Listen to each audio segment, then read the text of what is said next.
Muito bom poder estar aqui, sempre bom, né? Eu só não trouxe a filha, né?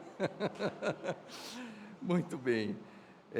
Trago um abraço lá de Santo André, do povo de Valparaíso, para os irmãos. Geralmente eu sou convidado, né? Mas dessa vez eu resolvi vir por livre e espontânea vontade, né? Comuniquei pastor Ciro e ele disse assim, não, vem para passar a semana. Eu falei, não, calma. Então nós combinamos e fui convidado para estar aqui hoje à noite, é uma alegria. A mensagem que eu vou pregar hoje, eu vi que o pastor Tiago fez a indicação de alguns livros, e eu gostaria de fazer a indicação de um. A mensagem de hoje, ela é baseada num livro, eu acredito que talvez seja um livro conhecido pela maioria dos irmãos, que se chama O Deus Pródigo. Ele é um livro escrito por Timothy Keller, publicado para Edições Vida Nova, e eu quero deixar aqui a recomendação, a indicação da leitura desse livro. Nós vamos hoje, nessa mensagem, ler alguns textos, começando pelo texto de Lucas, capítulo 15, a partir do verso 11, nós vamos ler a conhecida parábola do filho pródigo, e depois vamos ler alguns trechos do livro do profeta Jonas. Vamos antes orar pedindo a Deus que nos oriente neste momento aqui. Pai querido, como é bom, Senhor, poder estar aqui junto com esta igreja, o teu povo. Como é bom cantar louvores ao Senhor, como é bom saber que a tua misericórdia dura para sempre. Como é bom saber que em Cristo Jesus nossos pecados são perdoados. Como é bom, Senhor, a liberdade que o Senhor nos dá de poder ouvir a Tua palavra. E nós pedimos neste momento, ó Pai, que o Teu Espírito, aquele mesmo que inspirou a Tua palavra, seja aquele que aplique aos nossos corações hoje. Essa é a nossa oração em nome de Jesus. Amém. Lucas capítulo 15, a partir do versículo 11, o texto diz assim: Disse mais, certo homem tinha 2 filhos. O mais moço disse ao pai, eu estou lendo na Almeida 21, tá? Pai, dá-me a parte dos bens que me cabe por herança. Então o pai repartiu seus bens entre eles. Poucos dias depois, o filho mais moço, juntando todas as suas coisas, partiu para um país distante e lá desperdiçou seus bens vivendo de modo irresponsável. E depois de gastar tudo, houve naquele país uma grande fome, e ele começou a passar necessidade. Então se colocou a serviço de um dos cidadãos do país, e este o mandou para os seus campos para cuidar de porcos. Ele desejava encher o estômago com as alfarropas que os porcos comiam, mas ninguém lhe dava nada. Ele, porém, caindo em si, disse: quantos empregados de meu pai têm fartura de comida e eu estou aqui passando fome? Vou me levantar, irei até meu pai e lhe direi: Pai, pequei contra o céu e contra ti, não sou mais digno de ser chamado teu filho, trata-me como um dos teus empregados. Levantando-se, foi para o seu pai.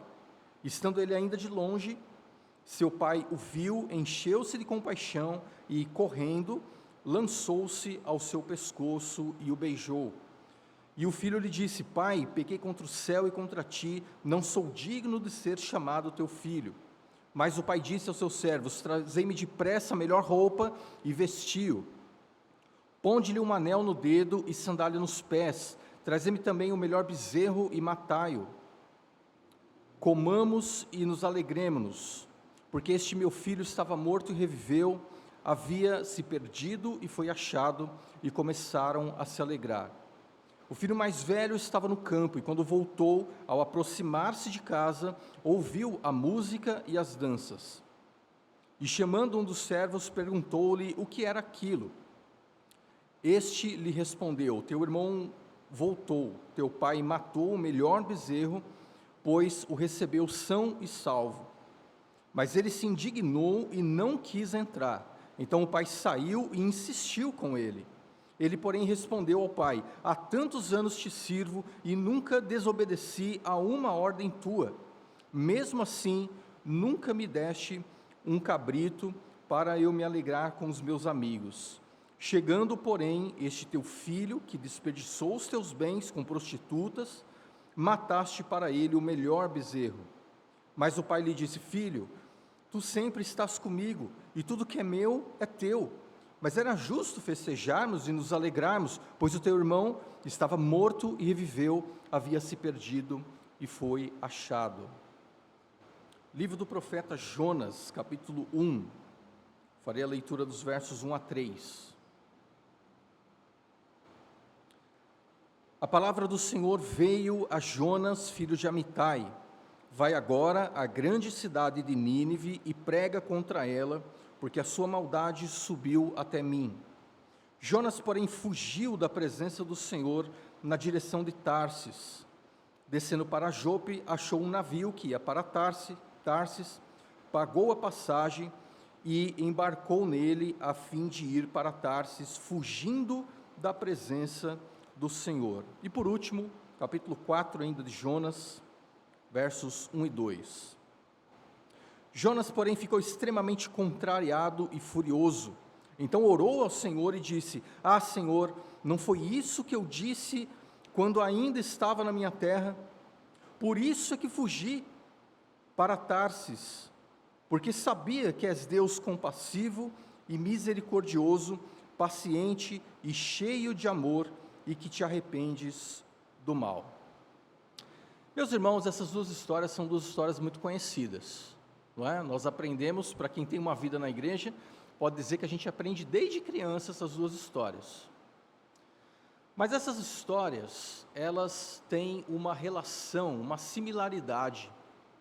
Nós encontramos nessa parábola narrada por Jesus a história de um homem com 2 filhos, e nós encontramos nesses 2 filhos uma amostra de 2 formas que o homem foge de Deus. O homem pode fugir de Deus, tanto de uma maneira escancarada e evidente, como fez o irmão mais novo, quanto de uma forma mais velada e mais silenciosa, como fez o irmão mais velho. E de uma maneira muito interessante, essas 2 formas de se fugir de Deus são espelhadas no profeta Jonas. Porque o profeta Jonas, sozinho, é capaz de nos mostrar essas 2 formas de fugir numa pessoa só. E isso é extremamente interessante para nós, porque de uma certa maneira, todos nós fugimos de Deus, todos nós o abandonamos, todos nós, em alguma medida, deixamos ele de lado e resolvemos viver do nosso jeito. Agora, as similaridades não estão apenas nos 2 filhos e no profeta Jonas. Esse espelhamento também acontece entre o pai dos 2 meninos e o Deus do profeta Jonas.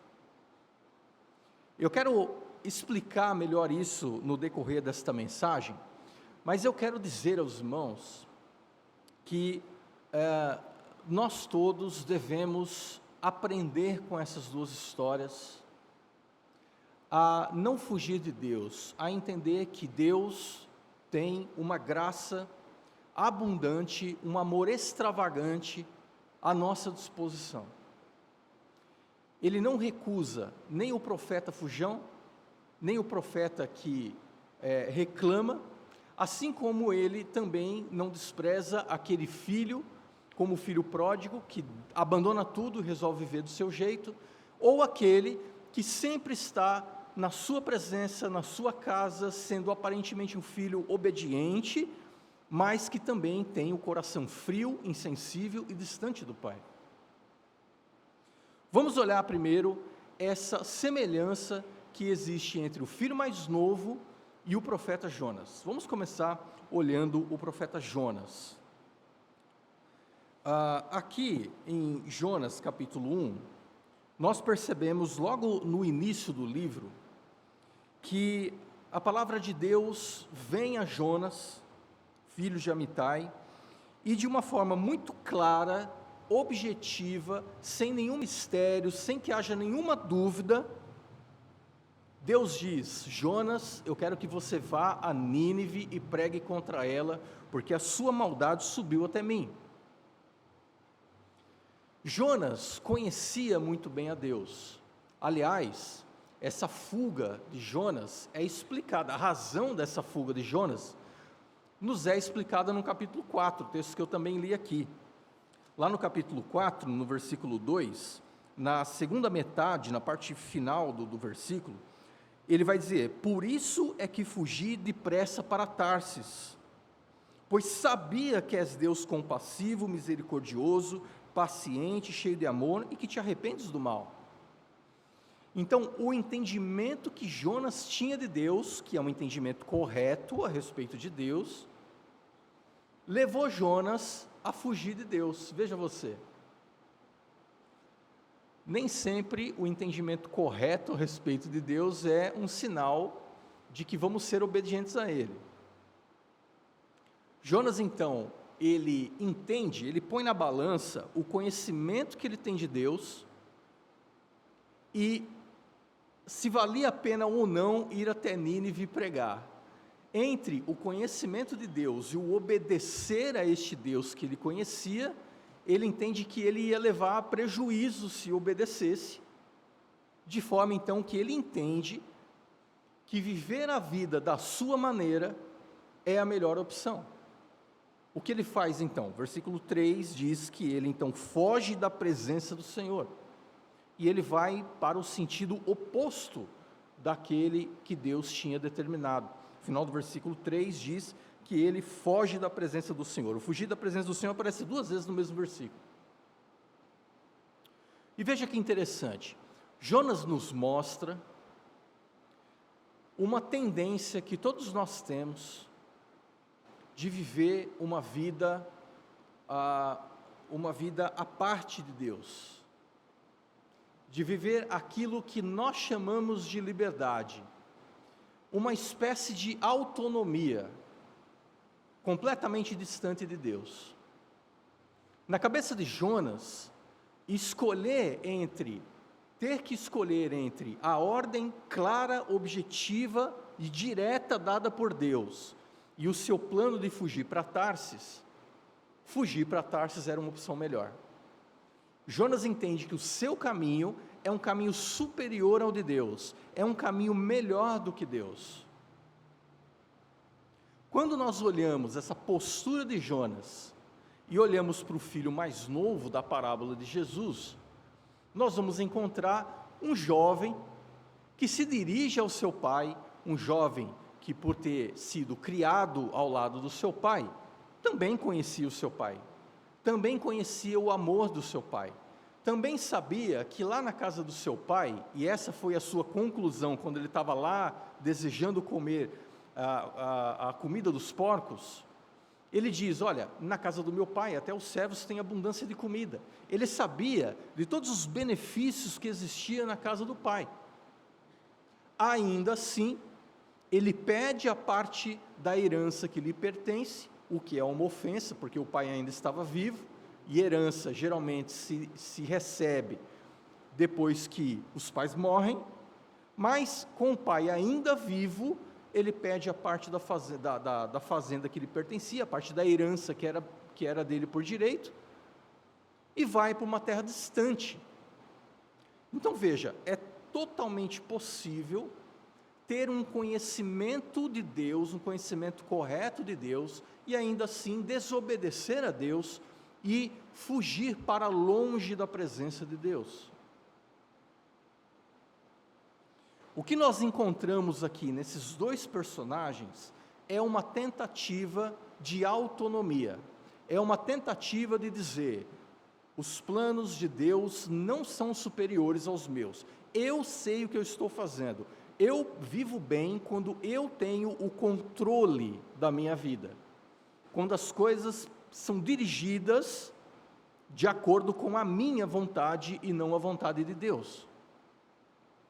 A grande questão aqui é que, na continuação da história de Jonas, nós vamos perceber que ao fugir para Tarsis, ele entra num navio e, segundo a própria palavra de Deus, capítulo 1, versículo 4, o texto diz: mas o Senhor enviou um forte vento sobre o mar e caiu uma tempestade violenta, de modo que o navio estava a ponto de despedaçar.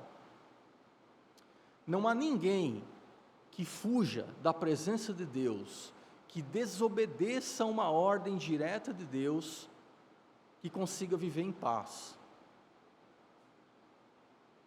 Ninguém vive em paz estando em desobediência a Deus. É por isso que nos nossos cultos nós temos um espaço dedicado à confissão dos pecados, porque constantemente a nossa natureza pecaminosa tenta nos convencer de que os nossos caminhos são melhores do que os caminhos de Deus.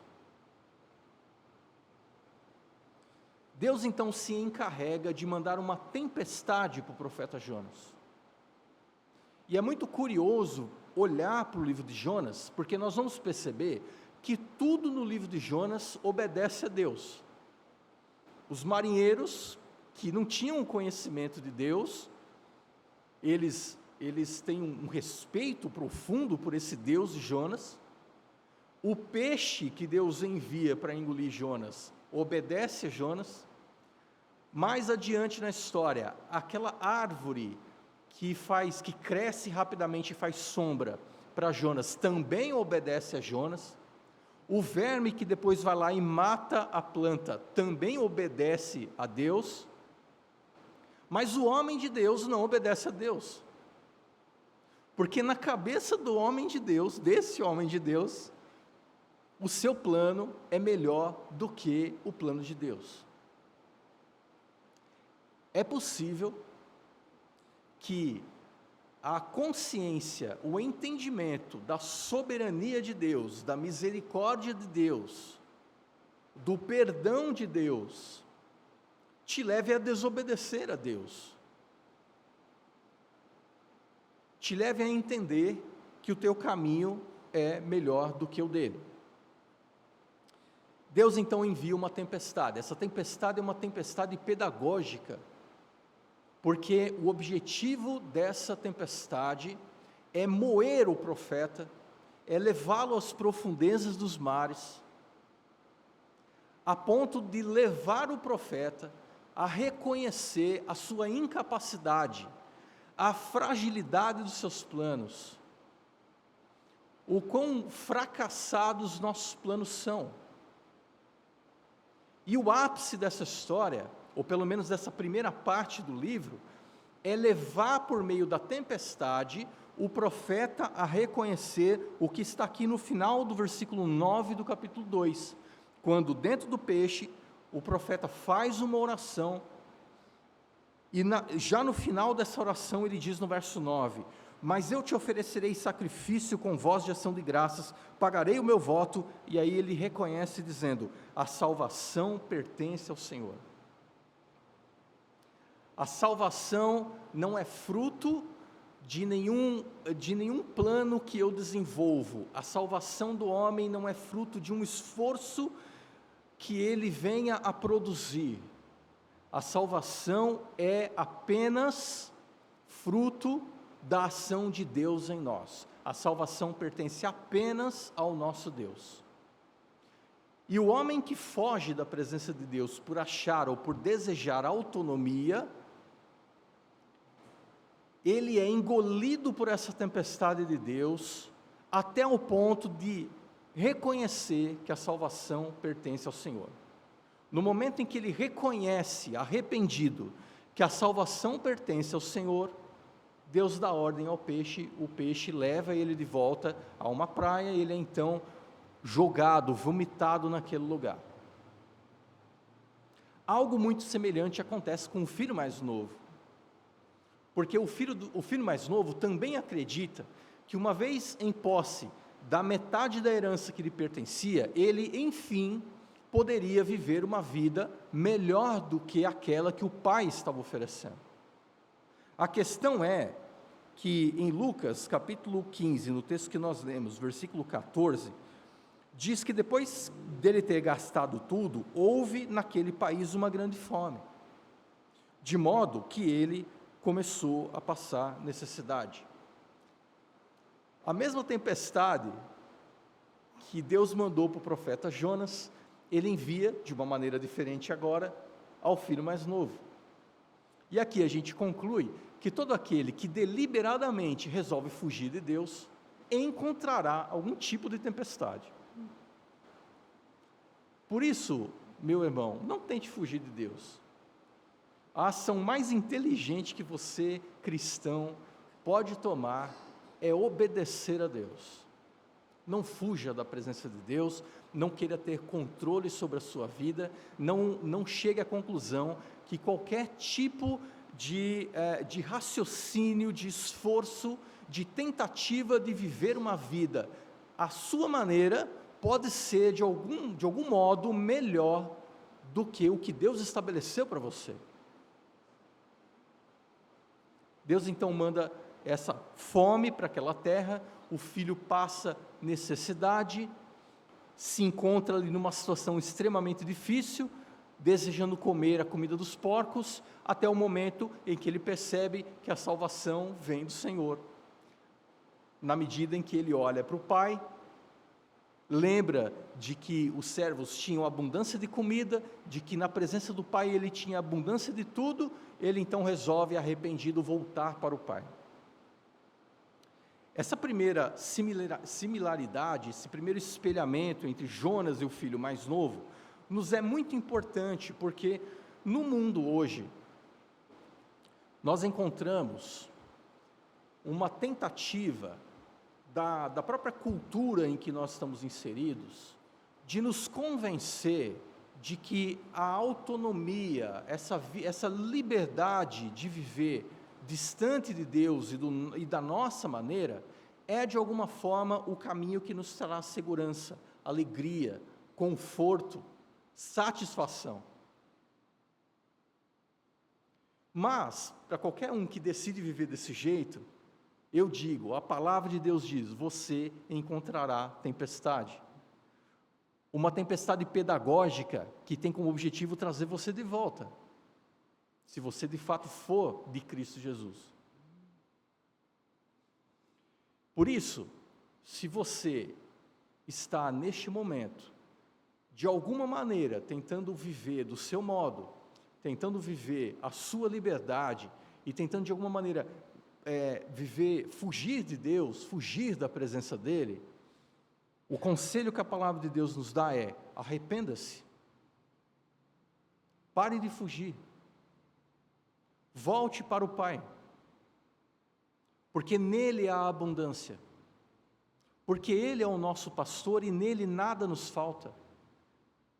É Ele quem nos leva a passos verdejantes, a águas tranquilas, é Ele quem refrigera a nossa alma, é Ele quem nos guia pelas veredas da justiça, por amor ao seu nome, é Ele que se faz presente no vale da sombra da morte. Por que nós fugiríamos deste Deus que só nos ama?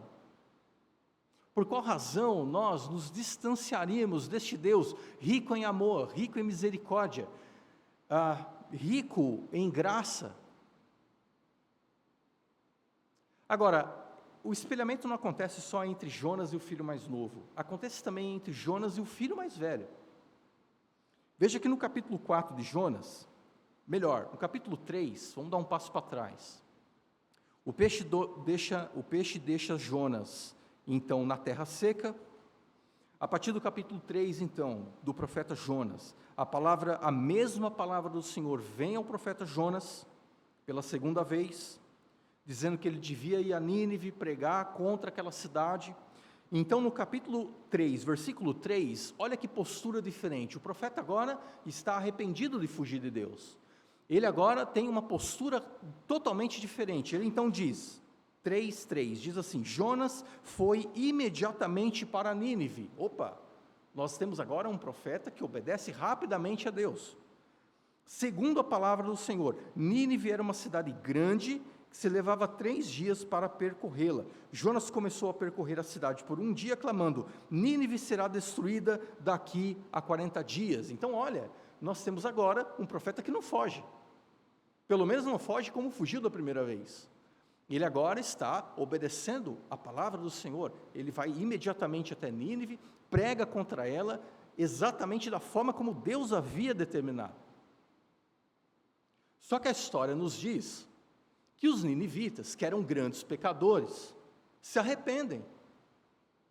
E aí no versículo 10 do capítulo 3, diz assim: E Deus viu o que eles fizeram, como se converteram do seu mau caminho, então arrependeu-se do castigo que lhes enviaria e não os executou. Então, diante desse contexto de uma nação extremamente pecadora, que se arrepende pela mensagem que ouviu do profeta, nós chegamos no capítulo 4. O capítulo 4 vai dizer: Jonas, porém, ficou extremamente contrariado e furioso. Então veja, o profeta Jonas ficou extremamente contrariado e furioso ao ver Deus deixando a sua ira e mostrando o seu perdão e a sua misericórdia a um povo que antes vivia de uma forma extremamente maldosa e pecadora, mas que agora se arrependeu. Veja você, o sonho de qualquer pregador, não é? Que alcançou 100% do seu resultado.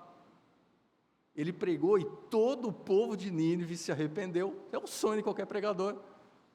Mas quando o povo se arrepende, o que acontece com Jonas? Ele fala: não, isso não está certo. Não pode ser, mas como assim? Não. Eu sabia que isso ia acontecer. Ele diz no versículo, eu tinha certeza que isso ia acontecer. Ele diz no versículo 2, então ele chegou a orar ao Senhor indignado, né? Estava tão indignado que orou ao Senhor. Então ele diz no versículo 2, então orou ao Senhor e disse: Ah, Senhor, não foi isso que eu disse. Parece briga de marido e mulher, né? Não foi isso que eu disse. Versículo 2, não foi isso que eu disse quando ainda estava na minha terra? Por isso é que eu fugi depressa para Tarsis. Por que ele fugiu? Aí ele vai dizer: porque eu sabia que Deus é compassivo, misericordioso, paciente, cheio de amor e que arrepende do mal. Veja, o profeta Jonas, ele ora e na sua oração ele coloca os atributos de Deus, não para adorar a Deus, mas para acusar a Deus. Olha que ousadia do profeta. Na cabeça de Jonas, digno do perdão de Deus, são só aqueles que fazem parte do povo de Deus. São aqueles que estão obedecendo a Deus, como ele agora estava. Se Jonas é aquele que, a partir do capítulo 3, é aquele que imediatamente obedece a Deus, é aquele que se arrependeu, que entendeu que uma vida à parte de Deus não dá certo, que o resultado é tempestade, ele agora, obediente a Deus, cumpre a palavra de Deus, só que o resultado de obedecer a Deus leva Jonas à decepção. E Jonas se decepciona exatamente por quem Deus é. Veja como é que pode isso. Não foi exatamente isso que aconteceu com o filho mais velho, na história de Jesus em Lucas 15. Aquele filho mais velho, diz o texto, ele chegou, viu aquela movimentação, perguntou a algum dos servos o que estava acontecendo, o servo explicou, falou: aquele teu irmão voltou, teu pai mandou matar um bezerro, o melhor bezerro, mandou fazer uma festa, em comemoração à volta do seu irmão. Aquele irmão mais velho, então, ficou extremamente indignado. Como assim? Aquele irmão que gastou metade dos bens? Aquele irmão que gastou dinheiro com prostitutas? Ele vai dizer isso no versículo 30. Aquele irmão que gastou os seus bens com prostitutas? É para essa pessoa que o Senhor mata o melhor bezerro? Então veja, é completamente possível você estar perto de Deus, obediente à palavra de Deus, você ter conhecimento dos atributos de Deus, saber quem Deus é, ter lido 10 teologias sistemáticas das boas, ter lido a Bíblia 10 vezes, e tudo isso é importante, tá? Não quero diminuir a importância disso não. Mas ainda assim, está distante de Deus, perto, porém longe. Você está presente, mas o coração frio, insensível, incapaz de perceber o amor de Deus para com aquele irmão mais novo. Incapaz de perceber a graça de Deus abundante sendo derramada sobre uma nação extremamente pecadora, mas arrependida. E aqui a gente entende que, no fundo, essa indignação do profeta, ou essa indignação do irmão mais velho, nada mais é do que um falso entendimento de justiça própria. Eu entendo que, na medida em que eu obedeço a Deus, na medida em que eu estou próximo do meu Pai, na medida em que eu faço o que Ele manda, eu me torno digno do seu perdão. Mas aquele que gastou tudo com prostitutas, aquela nação pecadora, não, eles não podem, eles são indignos disso. Eu começo a colocar na minha balança quem é digno do perdão, quem é mais digno do perdão de Deus e quem é menos digno do perdão de Deus. E fico extremamente furioso e indignado na medida em que eu vejo Deus sendo talvez mais gracioso com aquele a quem eu menos desejava que fosse. Mas essa similaridade não acontece entre Jonas, não acontece apenas entre Jonas e o irmão mais novo, entre Jonas e o irmão mais velho. Acontece também entre Deus e o pai da parábola. Porque na história de Jonas, Deus providencia um meio, e esse meio é a tempestade, o peixe, a planta, o verme, não é? De trazer aquele seu filho fujão para mais perto. Na medida em que o pai da parábola também é aquele que corre na direção do seu filho ao vê-lo de longe. A gente não tem, numa leitura moderna do texto, a gente não tem ideia do que isso representa, um pai correndo em direção ao seu filho. Nenhum patriarca, naquela época, corria em direção a ninguém, inclusive ao seu filho. E correr, inclusive, significava levantar as suas vestes. Você sabe que as pessoas, naquela época, acredito que hoje, naquela região, usam aqueles turbantes, aquelas coisas, né? aquela roupa comprida, que vai até lá embaixo. Você não consegue correr com aquela roupa. Para você correr com aquela roupa, você tem que cingir o lombo. É uma expressão usada pelo apóstolo Paulo. O que isso significa? Você tem que subir as suas vestes, para deixar suas pernas livres, para que elas se movimentem e você consiga correr.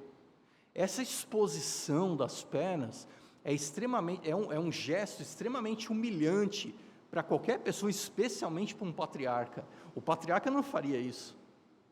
Mas o pai, demonstrando a sua extravagância, ele levanta as suas vestes, ele não se importa em mostrar as suas pernas, e ele vai na direção do seu filho perdido. É por isso que, se você ler o livro do Timothy Keller, você vai perceber, basta ler o título do livro, né? Ele chama Deus de pródigo, porque o entendimento de pródigo é aquele esbanjador, é o gastador, é o extravagante. Esse é o sentido da palavra pródigo. E na história contada por Jesus em Lucas 15, o pródigo da história, na verdade, é o pai. Porque é ele quem esbanja amor, é ele que extravasa perdão, é ele que não se importa em mostrar as suas pernas, em ter o título de patriarca. Ele não se importa com isso, contanto que ele possa abraçar, beijar e fazer uma festa para esse filho que estava perdido e voltou. É exatamente isso que Deus faz com o profeta Jonas. Quem é o pródigo lá no Jonas? Também é Deus, também é o pai, que na medida em que vê o filho fugindo para a direção errada, traz de volta, ele providencia um meio de trazer de volta. quando vê um filho sentado, sofrendo com o calor, indignado com o que tinha acontecido, com aquele arrependimento em massa, Deus é aquele que pacientemente trata com Jonas. É aquele que vai fazer sombra para Jonas, é aquele que vai ensinar Jonas, ainda que o livro termine, e a gente não veja nenhum sinal ali de mudança no entendimento teológico de Jonas. Mas do lado do pai, o pai é aquele que pacientemente derrama abundantemente do seu amor, extravasa na sua graça e na sua misericórdia e do seu perdão. Veja, algo muito semelhante aos filhos é o que nós fizemos lá no jardim. Quando Deus criou o primeiro casal, colocou o casal no jardim, aquele jardim tinha tudo que o casal precisava. Para toda a sua manutenção, para a sua alimentação, eles gozavam da presença de Deus todos os dias, até o momento em que eles, seduzidos pela serpente, entenderam que a autonomia, a liberdade, poderia ser uma opção melhor. O que aconteceu com essa guinada na história? O pecado passou a fazer parte de toda a humanidade. Nós estamos aqui hoje em consequência ao pecado dos nossos pais lá no jardim.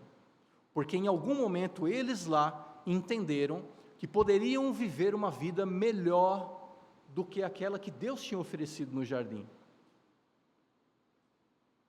Mas quando nós chegamos em Mateus, capítulo 12, versículo 41, falando a respeito de Jesus, o evangelista diz: eis aqui quem é maior do que Jonas, fazendo uma referência a Jesus.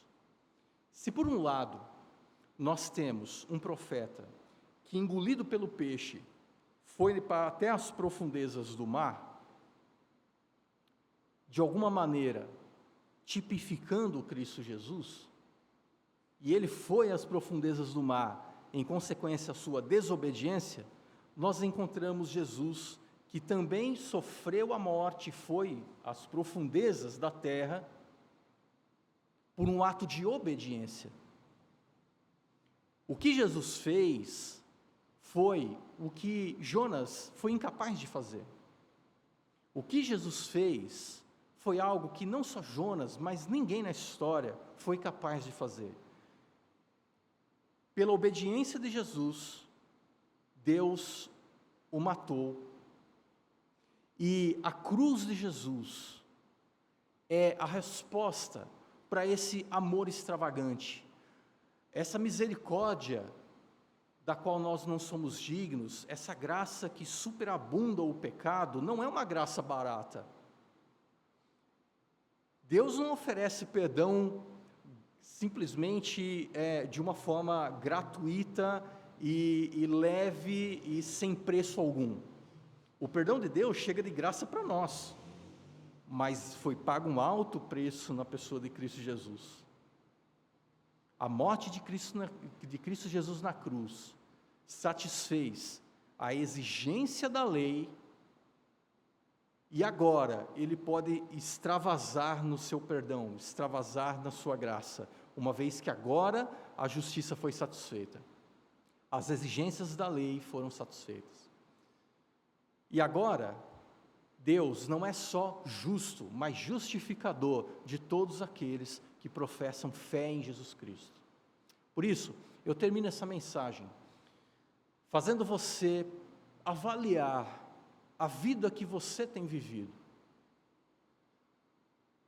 Será que você se encaixa no perfil daquele irmão ou daquele filho mais novo que está tentando de alguma maneira controlar a sua vida, que de alguma maneira está tentando viver liberdade distante de Deus? Eu lamento dizer, mas sobre você só virá tempestade. Você será incapaz de viver em paz, longe de Deus. Só em Deus você terá paz.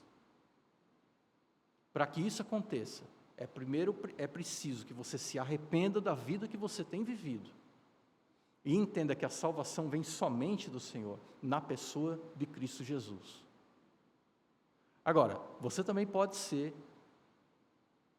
ou fazer parte do perfil daqueles que estão aí sentados, anos e anos se passando, você está aí firme, você é uma pessoa firme, você é uma pessoa obediente, você participa dos cultos, você se envolve, você é um irmão considerado uma coluna da igreja, mas ainda sobre você pode haver o risco de ter um coração frio, um coração amargurado, um coração distante de Deus. A mensagem para o primeiro filho é a mesma que eu dou para o segundo: arrependa-se, não fuja, continue aqui, continue obediente, mas peça a Deus que sonde o seu coração, vê se há nele algum caminho mau, e que Ele faça você trilhar caminhos retos, e que Ele traga para todos nós uma vida próxima, verdadeira, diante do nosso Deus. Se você está aqui e é filho de Deus, mas insiste em fugir de alguma maneira, a mensagem é: arrependa-se e volte para o Pai. A festa, ela não é só dada ao filho que estava perdido e foi achado.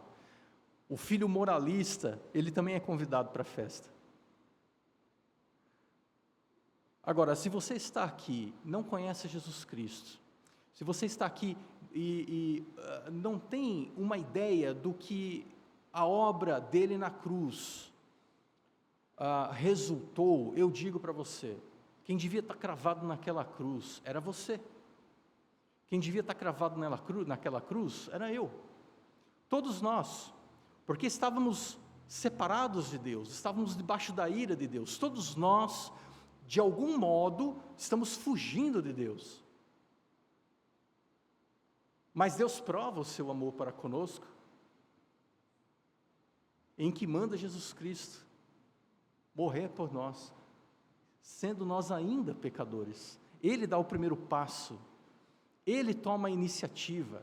É Ele que não se importa com a dignidade de um pai. Levanta suas vestes, expõe as suas pernas e vem na nossa direção, em Cristo Jesus. A minha palavra para você é: venha a Cristo Jesus, arrependa-se dos seus pecados, reconheça que apenas Jesus Cristo nós temos a salvação vem somente do Senhor, na pessoa de Jesus Cristo. Vamos orar. Santo Deus, eterno Pai, como é bom saber, ó Pai, que não estamos perdidos, que não fomos entregues à nossa própria sorte. Como é bom saber, ó Pai, que na pessoa de Jesus Cristo, o Senhor demonstra o seu amor por nós, na medida em que Ele morre no nosso lugar, e agora, com o coração contrito, arrependidos, reconhecendo que a salvação vem do Senhor, nós direcionamos a nossa vida, nós direcionamos a nossa fé na pessoa de Cristo Jesus. Eu peço ao Senhor, ó Pai, que a Tua palavra não volte vazia esta noite, que ela encontre um lugar no coração de cada pessoa que está aqui, que todos nós possamos nos ajustar ao Senhor. Se somos filhos do Senhor, que a Tua disciplina, as Tuas tempestades nos traga de volta, que ela produza frutos de justiça, de pacificação em nós. Mas naqueles que ainda não são do Senhor, que reconheçam hoje a vida falida que andam vivendo, na medida em que fogem do Senhor, que eles voltem, que eles reconheçam a sua depravação, o seu pecado, e se ajoelhem diante do Senhor, reconhecendo que o Senhor é o único caminho, que Jesus Cristo é o único caminho que nos conduz à salvação. Que o Senhor nos direcione a uma vida santa, a uma vida que vive para a Tua glória. Esta é a nossa oração, em nome de Jesus. Amém.